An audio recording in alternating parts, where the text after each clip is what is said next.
Hello and welcome back to the Book Marketing Tips and Author Success Podcast. This is Penny Sansevieri. And Amy Cornell. And I love this show.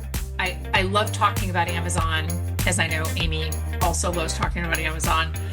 And I taught a class for ASJA just a couple of weeks ago now. And by the way, if you're a new listener and you come from that class, welcome. We're so glad that you're here. And the class was all about your Amazon retail page. And it was amazing how the response that I got from that class was, the majority was, I had no idea. And I think that if you haven't touched your Amazon retail page in more than 6 months, almost, sorry, Amy just fell off the chair. Well, because for as much as we do prep for these and chat before we get on, there's a lot of it we do not. So I'm sitting here thinking like Penny's going to say 6 weeks or something. So yes, 6 months for sure. Sorry, that's where the oof came from. I'm like, oof. Yeah. No, I mean, but don't you agree? Like if you haven't touched your Amazon retail page in 6 months, you are leaving opportunities and sales opportunities, meaning sales, on the table, right? Right, absolutely. And not just because your Amazon presence shouldn't be static, very similar to a storefront, right? People redo their storefronts all the time. Every time you go to the grocery store, things are in different places, all the special stuff. So that's very much a very real retail situation. But I mean, for those of us, especially our listeners, Penny, who are clearly dedicated to educating themselves, if you haven't updated your page in 6 months, I would bet most of you know more than you did 6 months ago that you can apply, right? Yeah, exactly. There's that factor too. Right, exactly. And I think that, book descriptions evolve, even if it's just to add, new reviews, keywords definitely evolve. And can I just interject here so I had an author the other day send me the keyword research that ChatGPT did for them. Please stop doing that. Right. And this is not about you hiring us over like using your ChatGPT is really fun. Like I get it, but just stop, because the keywords that they sent me were awful. Right. There's probably a more descriptive word that I can use, but then we would get a weird rating on Apple. So on iTunes. So I won't do that. But yeah. So there are no shortcuts. I mean, I guess if I just say there are no shortcuts to having a really great retail page. And here's the thing though, too. So a lot of authors think of their Amazon page just as a listing, like it's a book listing, right? But Amazon treats your retail page as a search engine. And I think that understanding that alone really changes the dynamic of how we should treat our retail pages. And the other thing though, too, is that the A10 algorithm, we did a show on this, so we're not going to go down the rabbit hole on the A10 algorithm in this particular episode, but the A10 algorithm changed. It was actually a really smart, like at first we were just like, oh my gosh, we're so panicked. What is this algorithm? The A10 algorithm changed the way that Amazon approaches books, or basically all content that's on the Amazon site, but books in particular, because Amazon has an AI problem. They have, and this is not us beating up on AI, because, there are definitely good uses for it. Writing a book is not one of them. Okay. So just be clear about if you're using AI. What's so funny is I posted something to my personal Facebook page. Actually, it was that meme that you sent me about ChatGPT. Oh, yeah. Right? I posted that to my personal Facebook page. Mansplaining. Yeah. And that was really funny. And somebody popped on there and they said, then you don't know how to use ChatGPT because I use it to write books all the time. And I'm just like, oh, you are a horrible person. So, and I wanted to go in there and comment. And I don't really, I try not to fight with strangers on social media, but I'm just like, oh my gosh, you're a horrible person. Like, I can't even believe that you're, but anyway. Well, no, I think to your point too, Penny, sorry, real quick. You mentioned, don't use AI to develop your keywords to help with your retail page. And I would honestly say, don't use any sort of automated programming system aggregator for anything related to your marketing strategy without also being educated on that yourself to some degree where you can control it and you can make smart, you can push, you can make smart, do smart vetting. You know what I mean? You can question what it spits out. So like you said, it can be a great tool for a lot of things, but it doesn't replace being educated on the topic and knowing what to look for. That's a really, really good point because you can't and again, I saw this other meme the other day that said, take good care of your health because in 5 years your surgeon's going to be trained on ChatGPT. I was like, oh, that's terrifying. And that's probably true. No, I think that you really have to, I think if you're going to use it for any of your marketing, I think that you really have to kind of know, you have to really understand. You can't just blindly follow whatever it says because that's the thing that Netflix will end up making a series about people Right. blindly, Exactly. right? You want to be educated enough to control the output and to be able to Yes, push back exactly. and to make demands on the quality and you know what I mean and what it spits out. So Yeah. use it, but I appreciate all of you that are regular listeners because you're doing the work to educate yourself and that's exactly how it has to start. And the thing about it is, though, too, is that the A10 algorithm knew that, as it was implemented, knew that the AI written books were going to be a problem on Amazon. And there's still a problem. Like, and Amazon is really kind of, I mean, sorry if anybody from Amazon's listening, like, do better. The A10 algorithm was a great help. What the A10 algorithm did is it forces authors to be actual authors. In other words, if you are cheating and using ChatGPT to write your book, you're probably not interested in having a platform or a website or all the things. And as I said, we did a whole show on this, so we'll definitely go back and listen to it because even though it was a few months ago, the ideas in the show are still very, very relevant to today. But the problem with books written by AI is sometimes it's really, really, really hard to tell, other than the fact that the author, generally people who use AI to write a book aren't in it to win it, right? They're not going to be doing any kind of promotion or have a website and all the things, but they're still clogging the retail space on Amazon, which is why when you're stepping away from your book after it's been uploaded to Amazon, you cannot just treat it like a listing. It is a retail search engine. So, Right. and that Yes. search engine, and I'm going to turn this over to you because I think this is such an important context, right? The cover thumbnail test. So we look at covers like, this is really beautiful. I really love this cover. And then you look at it in the thumbnail and you're just like, I can't even make out what's happening right now. Right. Yep. All of a sudden you can't read the author name anymore. The fun font that was used for the title makes it hard to read. The contrast doesn't work, right, between the font color and the predominant color in the imagery. Like there's just so much that can go south quickly when it's small versus that like beautiful big file that you look at when you're making your approvals or somebody sending it back to you or God forbid making it yourself. That's a whole different show. But Please don't. Yeah. No. yeah, but truly shrink it down because that is, and the main reason is because that is how most people will end up seeing your book for the first time. A lot of them are going to see a thumbnail. And if it's not a wow factor when it's small, if you try to convince yourself like, well, once they get to my book page or once they start reading it, they'll love it. It's like you are 18 steps ahead of yourself, right? If that cover is not converting and if that cover is not drawing people in because they can't conceptualize what the book is about or read any part of it for any reason, you've already lost them. So this is not something you want to sleep on. No, it's not. And I think the first thing, like if you're listening to this, if you earbuds in, if you got your phone with you, because you're listening to this podcast, pull your book up. I mean, keep listening to us, please, but pull your book up on on the Amazon app and take a look at it because that's the first. Like, can you read the title? Is the genre instantly clear? What does it look like on a white background? And if any of those is then right, that's a big problem. So that's your first. That is most definitely your first checklist. The next one, and this is something that I know Amy and Amy's has very strong feelings about as well. Your description, right? So here's something that not enough people are talking about.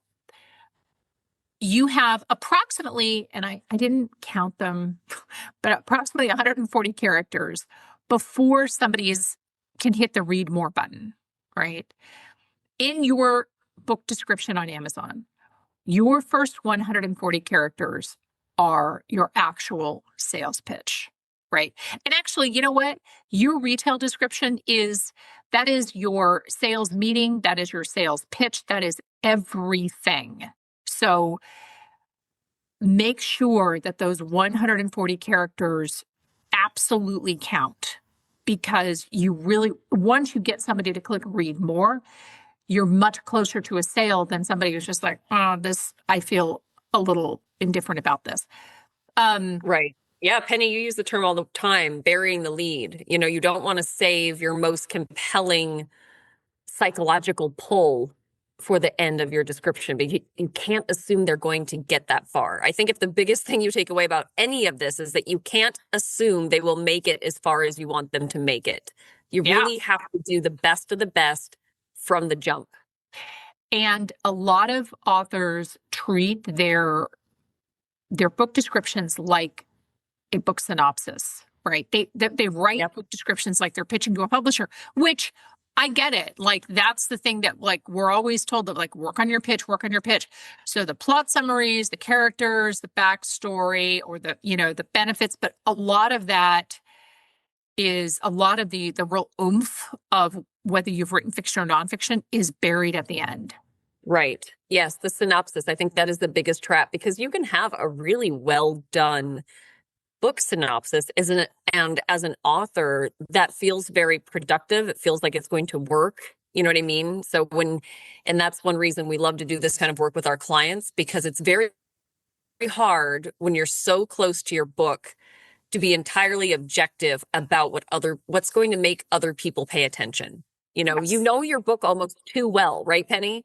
Yeah, exactly. Like, you know your book too well. I see this a lot, especially in fiction, where there will be details in the description that are actually going to be more confusing and kind of put a crack in the process of getting to know the book for somebody that doesn't know the book at all. Does that make sense? Yes. I see that a lot, where they get into details where it's like, this makes sense to you because you know the book left, right, upside down, and sideways, right? But to somebody that is just getting introduced to it, when you get too far into the weeds with some details, you kind of make that initial first impression and that experience of them trying to consume what your book is about, it doesn't flow as well, because then they're sitting there making them question things when they should just be going, yes, yes, okay, this is what I want, Well, and that is something that I think that is, first off, that is extremely well put. I think that we get, as authors, and I've done this too with my own book description, we get out over our skis with,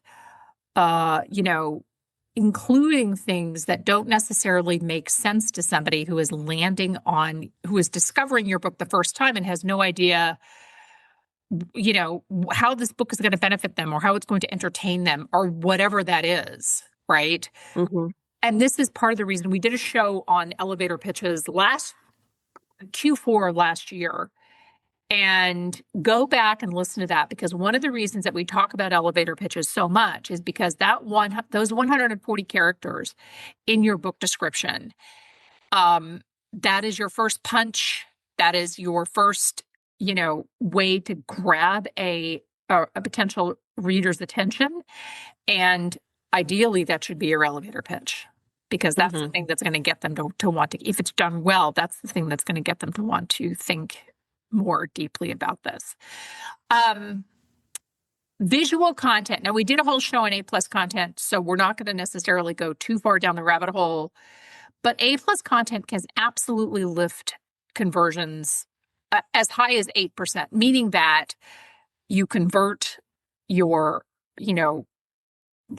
shopper to a buyer. So, Amy, talk us through, because a lot of times I get this question a lot when I do consultations with authors. A+ content, because you do the A+ content for our authors. So where does it live on the retail page, that kind of thing? Yeah, believe it or not, and that's true. And unless somebody's familiar with it, they're like, where the heck does this go? Yeah. When you Exactly. add it, it shows up as a from the publisher, which I think is also makes it extra confusing for indie authors. You know what I mean? Because it's like, okay, I guess that's me. But the way Amazon presents it can sometimes be confusing.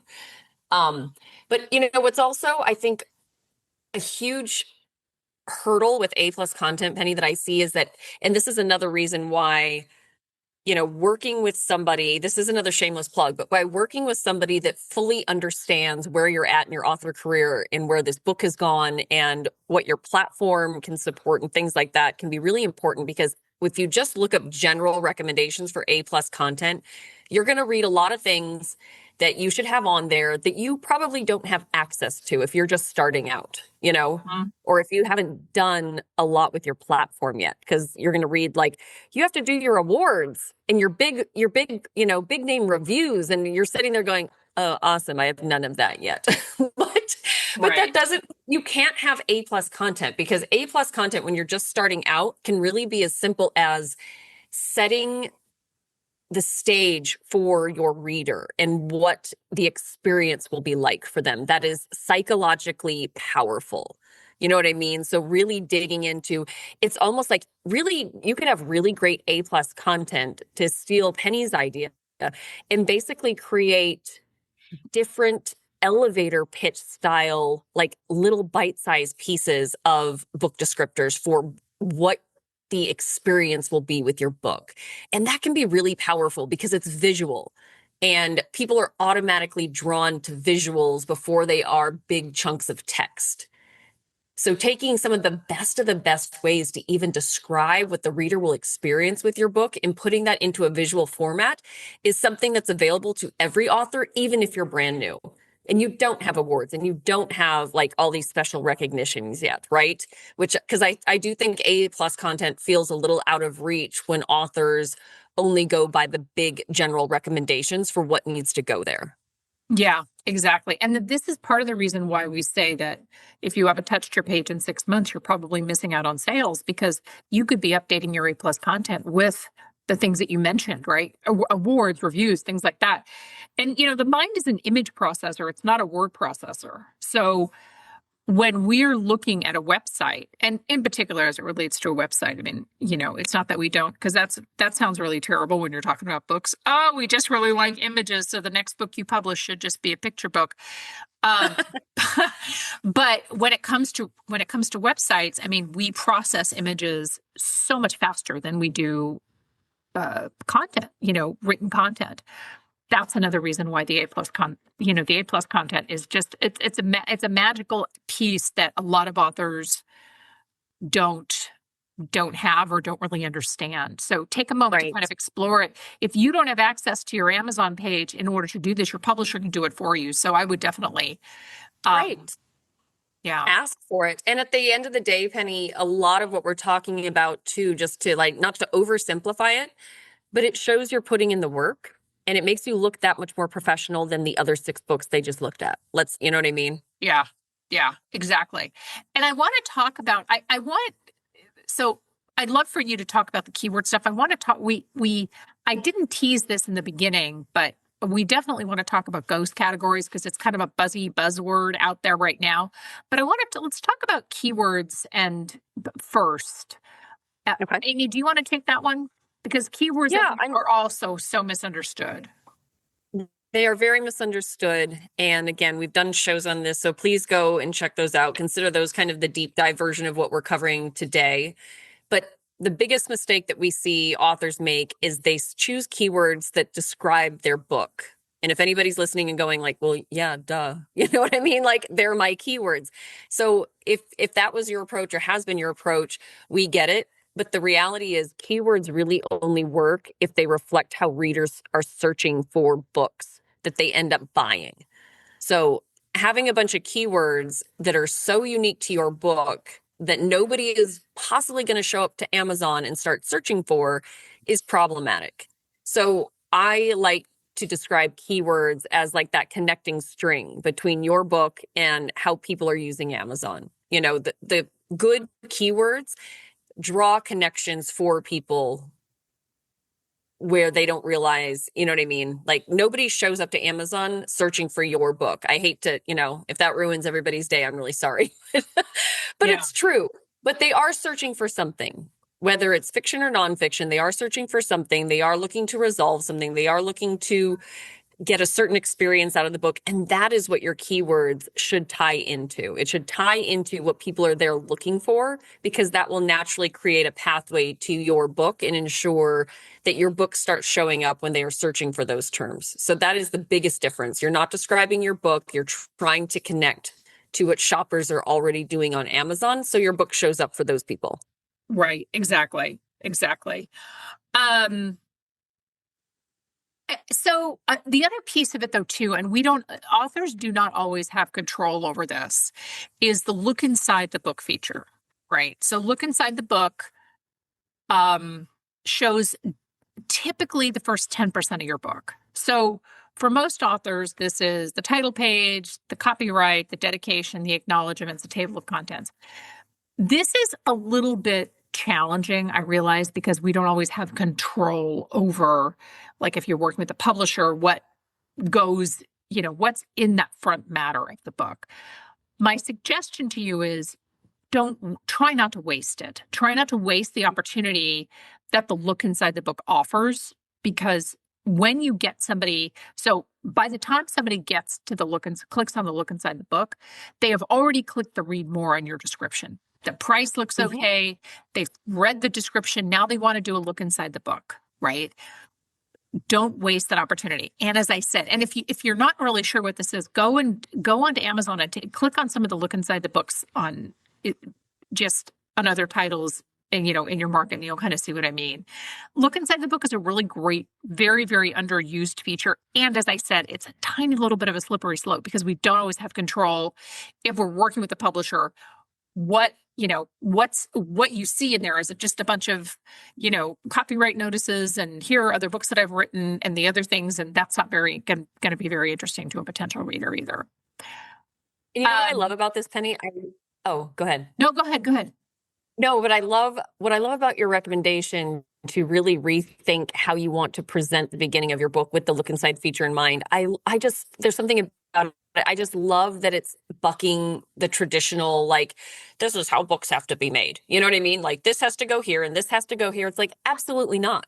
You know what I mean? There's no police coming and going, that's not allowed to go there. It's your book. You know what I mean? And if you're doing this strategically, think about what should be in that first 10%. Yeah. Because once somebody's got it, they're already into it. You know what I mean? Like, so I love this so much. I love the idea of not just doing what we've always been done because that's how it's been done, and doing what's in your best interest. And I think look inside is also really important for certain kinds of books. And I'm just going to throw it out there because it's the first thing that comes to mind. But anything related to children's books and things like that, younger audiences, because those books are being purchased on behalf of, you know what I mean? Thank you. And so you really want to show a parent, again, using this example, what the inside of this book is going to look like.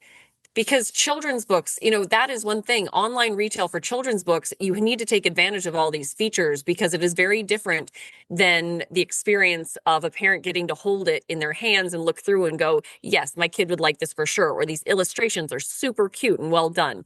Like, that's the experience you want to still give them, but online. And it's nearly impossible to do without the look inside and without taking advantage of your A+ content and giving them some additional visual cues that let them say, like, yes, this is in line with what I expect a children's book to be, or what I know my kids like. Well, and I think the other market, I mean, I would say pretty much anything in in nonfiction, because like I read a lot of business books, and when you read a lot of business books, and I hate to say this, business book authors, if you're listening, you get a little bit jaded, right? Because you're like, oh, well, I read that in another book. Like, so the look inside really helps me to decide, is this something that is going to be worth my time? It's not even about worth my money, because as you know, like, it's a time investment, right? Right. Is this going to be worth my time? Here's the other thing, and I want to really emphasize something that Amy said, because this is why traditional publishers, with all due respect to the industry, but this is why traditional publishers have often failed, because they've done things the way that they've always done things, because that's how we've always done them. And to her point of, okay, so right, so copyright notice probably needs to be in front. Like, I get it. There's some legalities around that.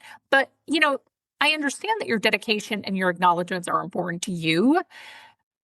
The only person or people who read the dedication or acknowledgments are the people who are in the dedication and acknowledgments. And I hate to sound like really crass, but it's really true. Like, and why can't that be at the end of your book? Like, why does it all have to be in front, taking up this really valuable space? Right. Right. I love that so much. I mean, it's really true, because I think, and especially again, like for you nonfiction folks out there, I am absolutely checking out the table of contents to see.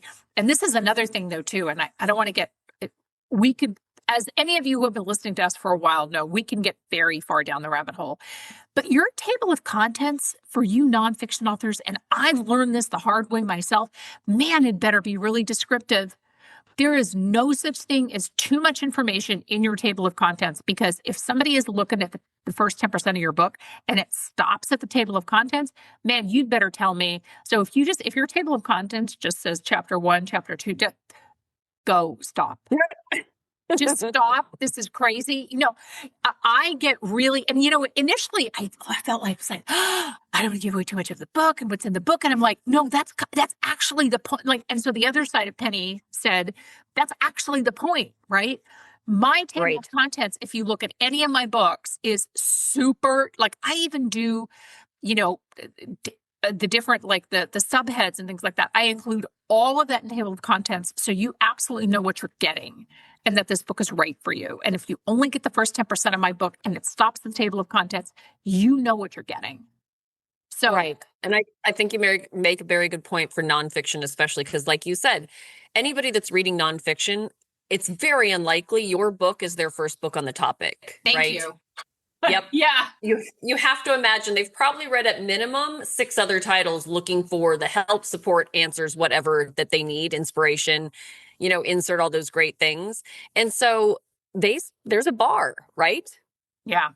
They are picky. There are certain things that Penny does not need to read for the 10th time. Like, and if your book is just regurgitating things she's already read, that's not going to do it. Right, exactly. Or if there's an entire, like, if the second half of the book is all about building a great website for your business, I'm like, no, we're set. Like, you know what I mean? So that's not a book that I'm necessarily going to pick up. The other thing that I wanted to mention too is books that have poorly optimized retail pages. So retail pages that have sort of been abandoned, right? They really struggle to convert paid traffic. So throwing money at something that's not a marketing. I mean, like I say this, and obviously we are a marketing team, we get paid for what we do, but throwing money at poor decisions is not going to make your decision. It's not going to make it better. I said that very convoluted because I started down a road and I'm like, oh no, wait, I wanted to say it differently. But anyway, if throwing money, like saying, well, you know what, I get it, Penny and Amy, sounds like a lot of work. I don't really know. I'm just going to run ads. If your retail page is poorly optimized, first off, your ads aren't going to convert. Secondly, your ads are going to cost more money. And third, and probably the most important, is Amazon is going to see that you're sending all this traffic to a page that does not convert. And guess what Amazon's number one priority is?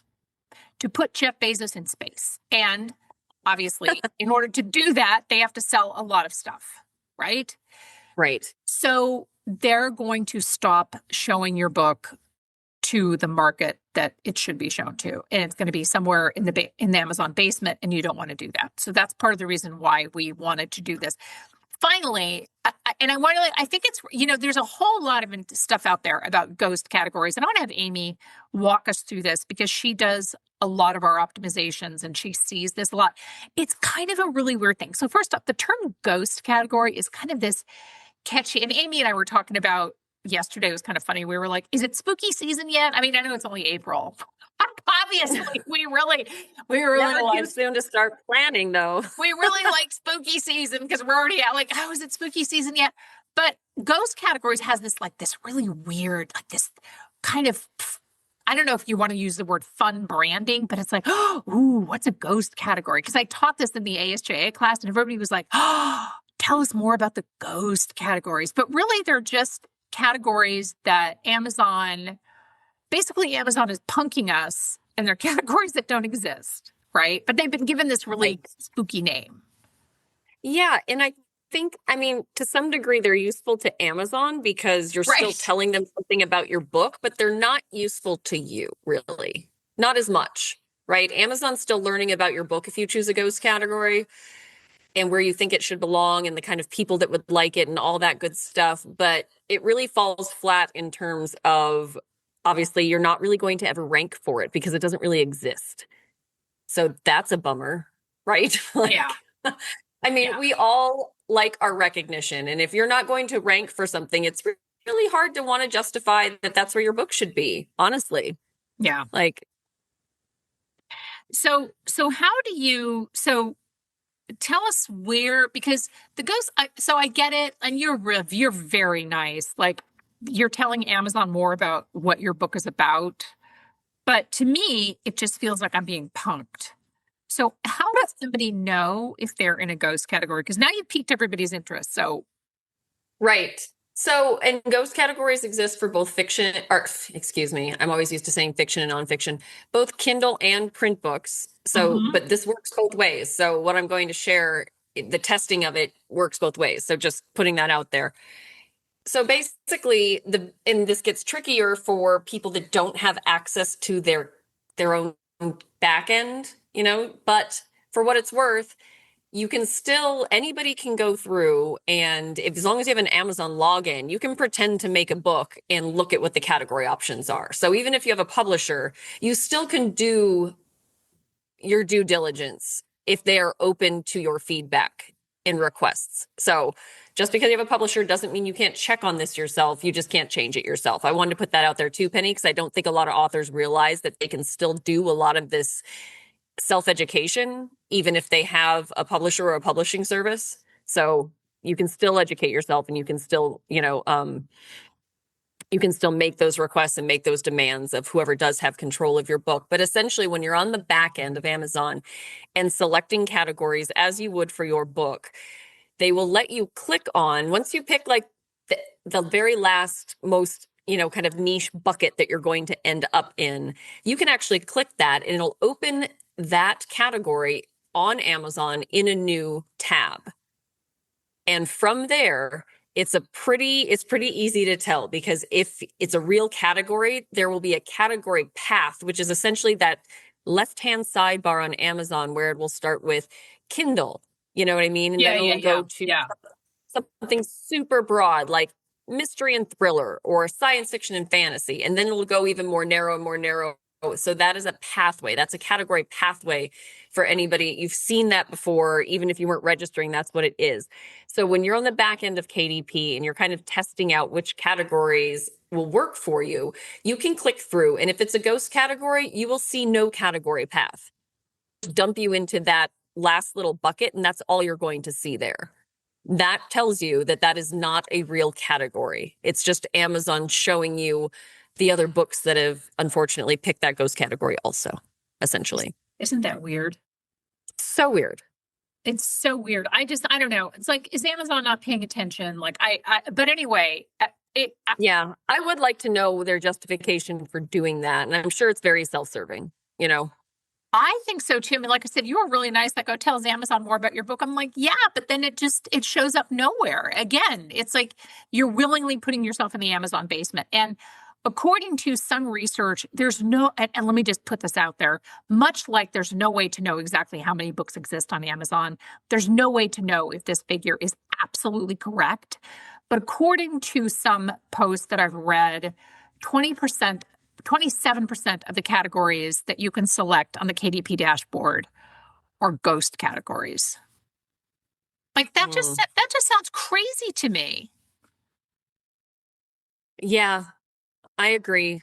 Sorry, did I just No, I'm still stuck on, and not to help Amazon out, like I'm not their PR person, but like I'm still stuck on the justification. Like I wonder if it's partly like maybe this is some weird like testing version. You know what I mean? Just before they roll out something as an official category, It they're going could to see be. how much Yeah. people. people are engaging with it and how much people want to put their books in there before Amazon commits to actually adding it. But at the same time, Amazon has some weird ass categories for things. And I'm like, really?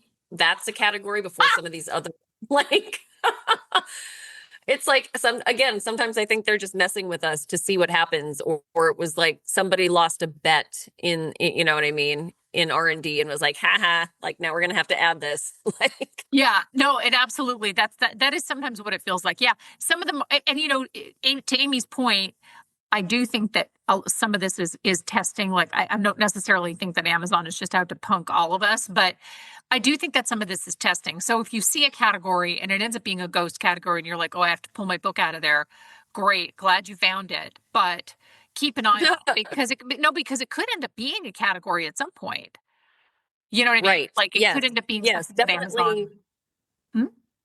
And I know you make this recommendation in a lot of your books, Penny, but definitely keep track of what you see and what you find. If you're an Yeah. Excel person, great. If you're a Sheets person, if you just want to keep it in a Word doc that you'll eventually sift through.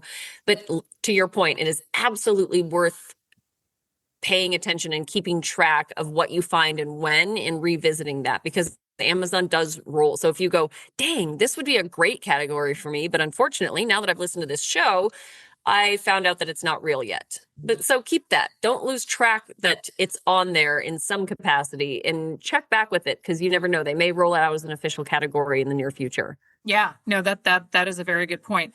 Well, we hope that the show has been helpful to you. I think it's a really good reminder that your Amazon page isn't a one and done setup. It is a living sales tool. And when you treat it that way, and you're constantly looking for ways to improve it. And look, we're not encouraging you to be on your page every day, because that's an unhealthy habit that neither Amy nor I want to encourage anybody to do. But I think spending time on there, because we all miss stuff. I mean, I miss stuff, and I do this for a living. So get on your sales page. Start first by taking a look at your cover thumbnail. I think many of you may be surprised, and there may be some gasps, but we'd love to hear from you too. Also, by the way, if you have show ideas, if you want to give us show feedback, all of that stuff, we have you can text us. Amy, do you know the number by heart? I'm just totally going to put you on the spot. Oh no, I do not know the number by heart. Let me pull it up for a second. I wasn't even going to try to fake that one and look it up real quick. I totally got stumped. But listen, text us. I barely know my own phone number, Penny. Isn't that funny? Do you remember, like, we used to be gods. We used to remember phone numbers. We used to remember directions without needing our phone. I don't know what happened. Like, I remember my childhood best friend's home phone number, and that's probably the only phone number I know. Isn't that funny? Yeah, we used to be like all like Indiana Jones, just doing all the things, and now I can't even remember my phone number. But text the word podcast to 888-402-8940, and that is a way to communicate with us. Show ideas, questions. We love questions. We knew that the show was going long, so we had some questions that we didn't have the time to address today, but we'll definitely do it in the next show. Send us show ideas, questions, show feedback, all the things. We love to hear from you. Thank you so much for tuning in, and we'll see you next week. Bye-bye.